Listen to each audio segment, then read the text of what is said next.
Bonjour à tous, j'espère que vous allez bien. Je me suis dit que j'allais faire une petite vidéo YouTube, tout simplement pour faire le point voilà, sur ce qui s'est passé, me permettre moi de faire le point peut-être psychologiquement, émotionnellement sur ce qui s'est passé. Et puis pour vous partager aussi du coup là où j'en suis. Parce que je crois que c'est quelque chose d'important. Je ne sais pas encore pourquoi, mais voilà, quelque chose d'important. Aussi parce qu'il y avait beaucoup de choses qui étaient prévues sur YouTube et sur Instagram avec des putains de réels. Je pense qu'il faut pas trop que je rentre dans le détail parce que je pense que ça va recommencer à me foutre le seum un peu et peut-être que je finirai pas cette vidéo. Mais voilà, il y avait beaucoup de choses. Je suis obligé de les énumérer parce que j'y repense quand même. Tous les matins quand je me lève là, je pense aux putains des images du Kazakhstan que j'ai faites, que j'ai jamais pu partager. J'avais commencé une espèce de mini documentaire là-dessus, où j'ai commencé à faire une voix off pour vous montrer les paysages les plus ouf du Kazakhstan. Donc j'avoue que ça c'est quelque chose qui me remue pas mal. Tout ce qui parlait aussi de l'Arabie Saoudite. J'avais des plans sur la Turquie, la Finlande, le Danemark, l'Italie, la Sicile, où j'étais monté sur l'Etna. Donc voilà, j'avais même sur Dubaï, plein de choses, etc. Voilà. Les Maldives, n'en parlons pas. Je vous le dis là comme ça, parce que comme ça me permet au moins de le partager comme ça. Ben voilà, j'avais nagé avec une whale shark, un requin à baleine. Donc c'était un moment assez ouf, surtout que j'avais pu tout filmer. Ensuite le bateau nous avait emmené, on avait été suivi par, je sais pas, une bande d'une vingtaine de dauphins qui sautaient juste devant et tout. Donc c'était absolument incroyable. Et voilà, un des seuls moments où j'ai un peu peut-être chialé un peu devant la nature. Voilà, ça c'est les confidences. Voilà, avec cette bande de dauphins qui nous a suivis sur 2 km. C'était tellement ouf, la connexion avec la nature, c'était tellement incroyable. Donc voilà, comme vous dites, j'aurai toujours ça en tête. Malheureusement, on vit à l'ère des réseaux sociaux, on vit à l'ère de Internet, tout ça, et à partir du moment où c'est pas partagé, ça n'existe pas dans la tête des gens. Il y a la validation sociale qui rentre en jeu aussi. Donc je suis ultra d'accord avec le fait que moi j'ai vécu tout ça, etc. Le problème que je vois, c'est tout ce qui est validation en termes de travail, validation artistique, validation en termes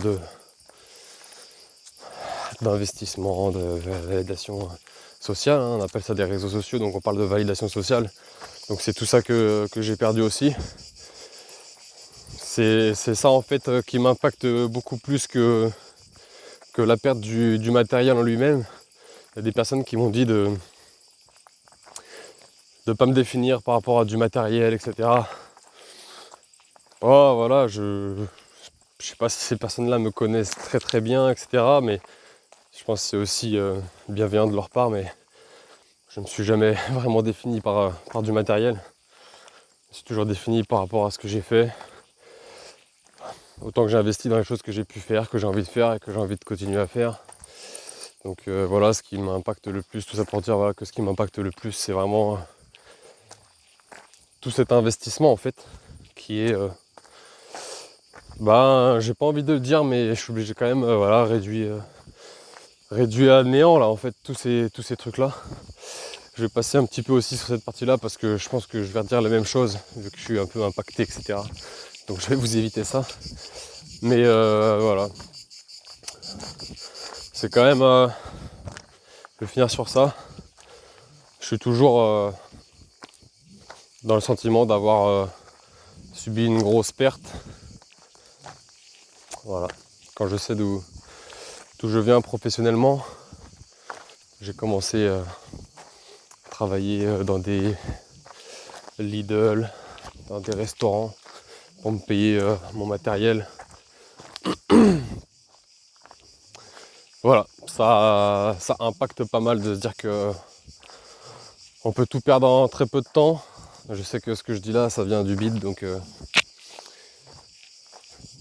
c'est juste vrai quoi. Et malade, je sais pas pourquoi je suis comme ça, mais voilà, les trucs vrais, les trucs deep, etc. Voilà, j'ai du mal à m'étendre dessus.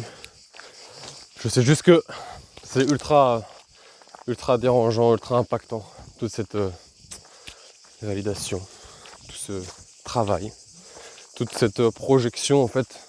Parce qu'en fait c'est ça, quand tu travailles, quand tu fais ça, quand tu t'investis dans un truc. Moi je suis tellement dans mon truc que je sais même plus comparer avec, je sais pas, sans dire que c'est bien ou mal, mais je sais pas, quelqu'un par exemple qui n'est pas dans cet investissement là, ou qui est dans un autre type d'investissement, ou qui est plus dans un schéma autre que artistique, etc., qui ne se rend peut-être pas bien compte et tout ça. Et du coup, ce que c'est mon investissement à moi, c'est ce que j'ai perdu, etc. Et c'est vrai que bon, j'ai du mal un peu à expliquer ça, mais bref, je m'étends un peu pour rien. Je pense que je suis juste voilà, impacté, c'est le mot. Et qu'est-ce que je voulais dire d'autre? Voilà, je vais pas redire 15 fois, je le dis déjà, c'est ultra impactant. Peut-être ça se voit là, peut-être ça se voit pas, je ne sais pas. En tout cas, c'est ça, comme je t'ai dit, vu l'investissement que j'ai mis, quand je pense que mon premier appareil photo, je me suis acheté, voilà. Bah, je pense niveau photo, je viens de rien, hein. Tu vois, j'ai pas fait d'école, j'ai pas fait rien du tout. Et voilà, donc de se faire tout défoncer comme ça en quelques secondes, sans rien voir, sans rien, en s'apercevant de rien, dans un train. Donc voilà, j'ai juste posé mon sac de voyage. Je sais pas, j'étais à 5 mètres, même pas de mon siège, où j'ai posé mes 2 autres sacs. Voilà. Je demande pas forcément de jugement là-dessus. Ceux qui ont des choses à dire sur ça, juste dégager de cette vidéo. Allez là-bas. D'autres gens qui vous attendent pour faire des trucs nazes et tout ça, allez avec eux. Voilà. Moi je sais juste que voilà. La comparaison entre l'investissement temps, énergie, remise en question, de là où tu viens, des choses que tu as dû perdre pour faire ce que tu as fait. Bon, ça arrache un peu quoi. Voilà. Maintenant, je pense que vous le sentez là, la news, c'est que je suis toujours un peu là-dedans. Comme je vous ai dit, je pense que aussi mon cerveau a fait un blocus niveau des émotions là-dessus. C'est-à-dire que qu'est-ce que je peux faire en fait quoi? Qu'est-ce que je peux faire putain? Parce que là, en vrai, la seule chose que j'ai envie de faire, c'est de remonter le temps, de voir le mec qui vole mon sac, juste croiser son regard, courir fort et lui éclater sa gueule sur le train. Mais ça, c'est pas possible. Et donc, mis à part ça, qu'est-ce que je peux faire? Je peux faire ça que je ne peux pas faire. Ou voilà, continuer à, je sais pas, à être pas bien et tout ça. Bah, je sais que c'est normal de ressentir toutes ces choses-là, etc. Mais je sais qu'à la fin, c'est pas ça qui va m'aider. C'est pas. Alors voilà, il y a toutes ces théories. Il faut accepter les émotions, il faut accepter ce qu'on traverse, il faut accepter de les ressentir pour mieux les traverser. Bon, je suis aligné avec ça, ce que j'essaye de faire. Comme je vous dis, des fois le matin, je me lève, je pense à tous les plans que j'ai fait, les trucs que j'avais préparés et que j'ai perdus. Voilà, donc c'est un peu dur par moment. Mais qu'est-ce que je peux faire d'autre en fait, quoi, que continuer en fait, je sais pas, parce que même moi quand je me dis, voilà, j'ai envie de tout arrêter, j'avoue que il y a un moment je pense, je me dis, j'ai envie de tout arrêter parce que ça se finisse comme ça. En fait, je sais pas si vous vous rendez compte, parce que peut-être il y en a aussi parmi vous qui sont pas forcément dans le truc artistique ou dans des investissements, projets de ce type-là, etc. Et donc vous pouvez vous dire ouais c'est une petite perte, etc. Tu vas te refaire et ça. Moi je comprends à 100% ça, mais moi j'ai envie de vous dire c'est aussi comme si vous aviez essayez de construire une maison, vous êtes en train de mettre le toit, et là il y a une tornade qui vous défonce tout. Alors que même vous aviez déjà fait le bardage en bois, peint les volets, vous avez mis des petites fleurs dans le jardin et tout ça, et là il y a une tornade. Bah, moi j'ai envie de vous dire, c'est qu'une maison, tu vois. Vous avez qu'à la reconstruire. Voilà, c'est un peu ce sentiment-là. Mais en même temps, dans cette situation, qu'est-ce que vous pouvez faire d'autre que reconstruire ça? Vous ne pouvez rien faire d'autre. Parce que si vous continuez à chialer, bah, le prochain hiver, vous êtes sous la neige, quoi. Vous dormez dans la neige. Donc voilà, c'est un peu ça l'état d'esprit. Ça n'empêche pas d'être très impacté, mais d'essayer d'avancer quand même. Et puis de retrouver un petit peu de matériel.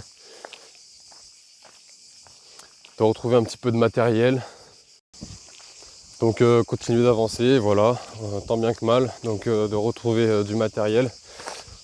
Essayer de racheter un petit peu tout ce qu'il y a à racheter, etc. Donc appareil photo, un objectif, des choses comme ça. Voilà. Je peux vous dire que niveau disque dur, j'en ai racheté un seul par nécessité pour l'instant. Et que j'ai une grosse angoisse par rapport à ça. J'ai pas envie. En fait, limite, je vais vous dire, limite même, c'est bête, mais ça m'a donné la sensation, limite le sentiment de, ouais, j'ai pas envie de juste d'appuyer sur le déclencheur, de faire de l'appareil, parce que y a un truc qui s'est mis en place en mode, ah bah ça va disparaître quoi qu'il arrive. Donc là, faut que je fasse gaffe à ça. Et donc de continuer à garder cette envie. Et ça me permet de faire une petite transition sur du coup le soutien que j'ai reçu, notamment par les partages sur Instagram, sur Facebook, un peu partout. Les messages de soutien vraiment qui étaient chouettes à lire, parce que c'est vrai qu'en dehors de ce qui s'est passé, on se pose aussi d'autres questions aussi sur ce qu'on fait, etc. Donc c'est vrai que les messages de soutien, les messages que j'ai reçus en général, c'était vraiment un soutien assez important, sans parler bien évidemment de toutes les personnes qui ont un petit peu discuté avec moi pour savoir ce que je voulais faire niveau taf, ce que je recherchais. Voilà, qui m'ont donné quelques pistes de réflexion, qui ont pris le temps d'échanger aussi sur ma situation professionnelle, et de me donner des pistes de réflexion pour m'aider à progresser aussi sur la question, et pas que je reste uniquement dans un état où je réfléchis à la perte, etc. Donc ça c'était vraiment top, merci beaucoup. Et puis bien sûr aussi toutes les personnes qui ont contribué à cette cagnotte. Comme j'ai dit, quand bien même c'est pas le matériel qui va faire que je vais tout retrouver, etc. et que tout va se remettre en place tranquillement. C'est aussi un autre type d'aide, et c'est très appréciable, parce que notamment symboliquement, je pense que voilà, ça va m'aider à racheter quelques trucs. Voilà, je voulais juste vous tenir au courant de ça aussi. Je pensais que symboliquement, l'argent que vous avez extrêmement gentiment envoyé suite à ce vol, symboliquement, je pense que j'ai envie que ce soit le sac qui soit acheté. Voilà, je sais pas, je trouve que c'est dans la continuité du symbole de soutien, pour avoir avec moi un petit peu toutes les personnes qui m'ont soutenu suite à ce truc là. Et voilà, pour moi c'est le sac, c'est important, donc sachez-le. Voilà, certainement les sous vont être utilisés pour ça, pour acheter un sac, parce que le sac c'est le contenant, le sac c'est là où on met les choses, où on les sécurise. Donc je suis très attaché à cette symbolique, et je pense que vous en ferez partie. Donc voilà, ça c'était pour vous tenir au courant de ça. Et puis bien évidemment, je vous tiendrai aussi au courant de ce à quoi l'argent que vous avez envoyé a pu servir. En toute transparence, je vous dirai ce qui a été acheté avec cet argent. Et je vous montrerai les factures, etc. Donc voilà, ça c'est obligatoire, même avec plaisir. Merci infiniment pour tout ça. Voilà. Maintenant, petit point sur la vie professionnelle, où j'en suis. Bah voilà, suite à ce vol, je veux dire qu'il y ait ce vol ou pas, j'ai des prestations à tenir, notamment des mariages, des prestations pour des entreprises, etc. Donc je dois les faire, notamment une semaine après le vol, j'avais une prestation en Suisse sur un mariage, donc on m'a prêté du matériel, j'ai pu y aller, j'ai fait 14 heures de bus, voilà, pour économiser un petit peu, essayer de limiter un peu la perte. Je suis allé en bus, j'ai fait 12 heures de bus aller, 14 heures de bus retour pour aller jusqu'à Genève. Voilà. Donc cette prestation a été tenue, je suis en train en ce moment de traiter les photos. Il y a des prestations aussi que malheureusement j'ai perdues et donc j'ai dû m'excuser bien évidemment auprès des personnes concernées, effectuer des remboursements. Donc voilà, ce qui se passe professionnellement aussi de mon côté. Voilà, ouais, faire des remboursements suite aux pertes quoi. Et puis qu'est-ce que je peux dire d'autre? Voilà, je vous dis professionnellement j'ai encore des trucs à tenir. Là je fais cette vidéo, je vais prendre le train d'ailleurs, une grosse hantise. Tellement grosse hantise, j'ai même pas envie de prendre le train, je pense que je vais rentrer dans le train, je vais regarder tout le monde. J'ai même envie de rentrer dans le train et de prévenir les gens en mode voilà, s'il y a quelqu'un qui veut voler mon sac, sachez que je vais tout cadenasser. Celui qui touche à mon sac, je le défonce, etc. Je suis un peu dans cet état d'esprit bizarre, mais je pense que c'est un peu normal. Et donc grosse hantise de prendre le train, pas du tout envie de le faire, sachant que c'est le même train en plus qui me ramène à la même gare, donc j'ai pas forcément envie. Et voilà. Et demain, ce week-end, ça repart sur un mariage. Donc voilà. Voilà professionnellement où ça en est. J'ai essayé de récupérer aussi des prestations que j'avais pu faire, que j'avais déjà envoyées. Donc j'ai récupéré des photos que j'avais faites sur des courts-métrages pour une publicité, des choses comme ça. Voilà, où il y a des acteurs, des gens de la scène et tout ça. Donc ça, j'ai envie de dire ouf. Heureusement que ça avait été envoyé. C'est pareil aussi, tellement que il y a des mariages que j'avais traité tellement rapidement que j'avais réussi à les envoyer avant que le vol se passe. Donc ça, je sais pas, merci d'avoir fait ça quoi, parce que au moins les gens ont reçu leurs photos. Professionnellement, les photos, les projets que j'ai essayé de demander aussi. J'avais pris des photos aussi lors d'une prestation dans un hôtel incroyable sur Paris, voilà, sur Dubaï, des photos de Jason Derulo. Donc ça j'ai pu les récupérer, ça fait du bien au moins de pouvoir récupérer ça. Et donc voilà, j'essaie de faire un petit peu tout en même temps,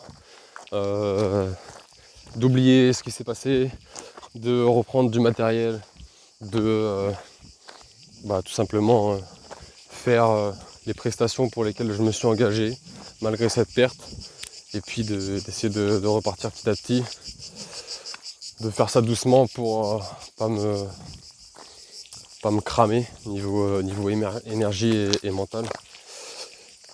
Et puis j'avoue que aussi peut-être le dernier point, c'est peut-être je sais pas le plus important ou pas, je ne sais pas, c'est que ça me remet en question en fait sur ma pratique de la photo. Quand même c'est juste une perte, etc. Ça fait que en fait ça me met dans une dynamique où tu te dis, je sais pas, c'est comme si moi j'étais dans un process. Imagine, je sais pas, le mec qui fait de l'athlétisme, il va courir le 100 mètres, il se met dans un process où il fait de l'entraînement, et au moment où il doit aller faire la course, juste avant, il se pète la cheville. Il peut plus courir. Voilà, je suis un peu dans cette situation-là, donc je pense pas que le mec tout de suite se dise dès le lendemain, j'ai envie de recourir le 100 mètres. Donc voilà, il réfléchit, il se dit voilà, je fais de l'athlé.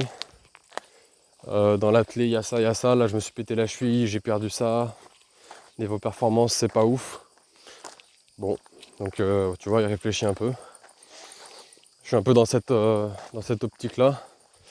C'est que la chose que ça permet, malheureusement, c'est de se remettre en question.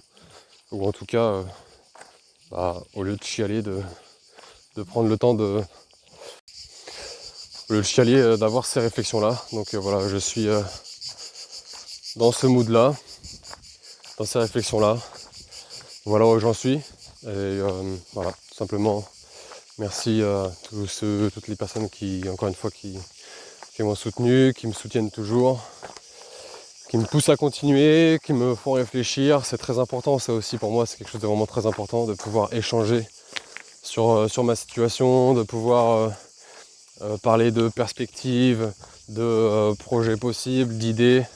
C'est quelque chose aussi, même s'il n'y avait pas eu le vol qui m'a un peu manqué par le passé, donc sur laquelle je me remets en question. Donc là, avec plaisir d'échanger avec vous tous, et même avec de nouvelles personnes si vous voulez échanger, que ce soit en commentaire, en privé, tout ça.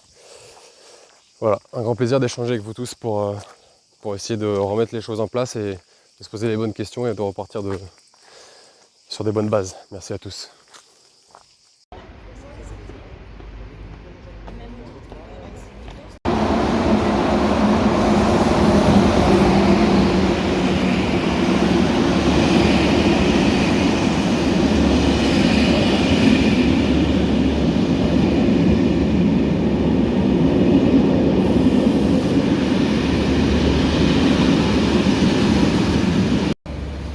Voilà, là je vous avoue que je suis pas en stress, mais juste absolument pas envie de monter là-dedans. Tellement pas safe, tellement pas sécure.